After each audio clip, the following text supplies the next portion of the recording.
সপ্তাহের ব্যবধানে ১ ডজন ডিমের দাম ১৫ টাকা এবং সয়াবিন তেলের দাম লিটারে ৫ টাকা পর্যন্ত বেড়েছে।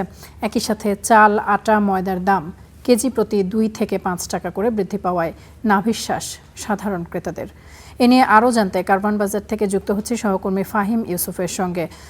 ফাহিম, আপনি কারওয়ান বাজারে রয়েছেন, ঠিক কী কারণে এক সপ্তাহের ব্যবধানে দাম এত বাড়তি? যারা বিক্রেতা রয়েছেন তারা কি বলছেন, পাইকারি বিক্রেতা যারা এবং খুচরা পর্যায়ের বিক্রেতা কারোর সঙ্গে কথা হয়েছে কিনা তারা কি জানাচ্ছেন?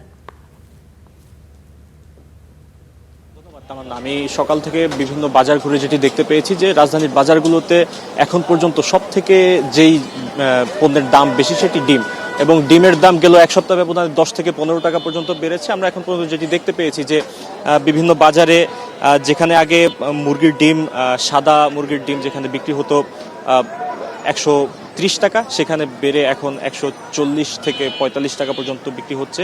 পাশাপাশি লাল ডিমের ক্ষেত্রেও একই দাম রয়েছে। তবে হাঁসের দামের ক্ষেত্রে দামটা কিন্তু আরও বৃদ্ধি পেয়েছে। আমরা দেখতে পেয়েছি হাঁসের দাম প্রায় হাঁসের যে ডিম, সেই হাঁসের ডিমের দাম আমরা দেখতে পেয়েছি প্রতি ডজনে প্রায় ২০ টাকা বেড়ে বর্তমানে ১৮০ টাকায় বিক্রি হচ্ছে।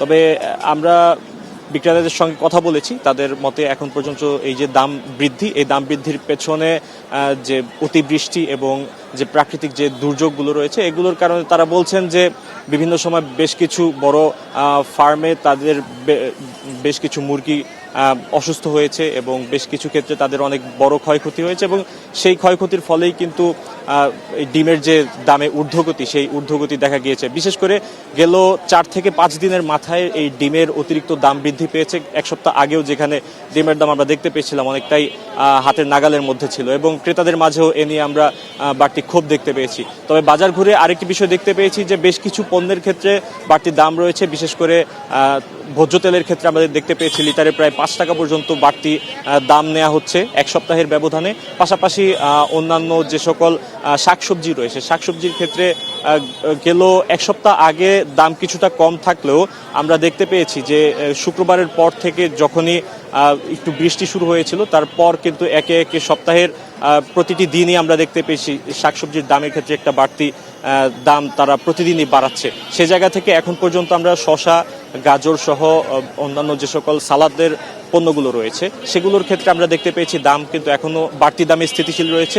৩-৪ দিন আগে যেখানে ১২০ থেকে ৩০ টাকা কেজিতে শসা বিক্রি হতো সেই জায়গা থেকে এখন পর্যন্ত কিন্তু দাম কমেনি, সেই বাড়তি দামে এখন পর্যন্ত স্থিতিশীল রয়েছে। তবে মুরগির দামে কিন্তু একটি পতন আমরা লক্ষ্য করেছি। মুরগির দাম এখন কেজিতে প্রায় ১৬০ টাকাতে বিক্রি হচ্ছে ব্রয়লার মুরগি, যেখানে তারা গেল এক সপ্তাহ আগেও ১০ টাকা বাড়তি দাম ছিল। তো বিক্রেতারা বলছেন যে মুরগির ক্ষেত্রে তাদের সরবরাহ এখন পর্যন্ত স্বাভাবিক রয়েছে, তবে ডিম দেয়া মুরগিগুলোর বাড়তি অসুস্থতা সহ অন্যান্য যে সকল ঝামেলাগুলো ছিল যার ফলে কিন্তু তারা বলছেন যে ডিমের দামে এক ধরনের বাড়তি রয়েছে। তবে ক্রেতাদের সঙ্গে কথা বলে যেটি জানতে পেরেছি তারা আসলে বর্তমান বাজার দর নিয়ে তেমন একটি সন্তুষ্ট নন। তারা বলছেন যে অতিবৃষ্টি সহ অন্যান্য যে সকল দুর্যোগগুলো রয়েছে সেখানে যদি বর্তমান যে বাজার দর রয়েছে এটি খুব স্বাভাবিক রাখা যায় এবং বাজার নজরদারি যদি এক্ষেত্রে কার্যকর করা যায়, হুট করে এমন দাম বৃদ্ধি না হওয়ারই সম্ভাবনা রয়েছে। সে জায়গা থেকে বাজার নজরদারির এক ধরনের আবেদন তাদের কাছে রয়েছে। এই ছিল আমার কাছে সবশেষ তামান্না। ফাহিম, অসংখ্য ধন্যবাদ আপনাকে আমাদের সঙ্গে যুক্ত হবার জন্য।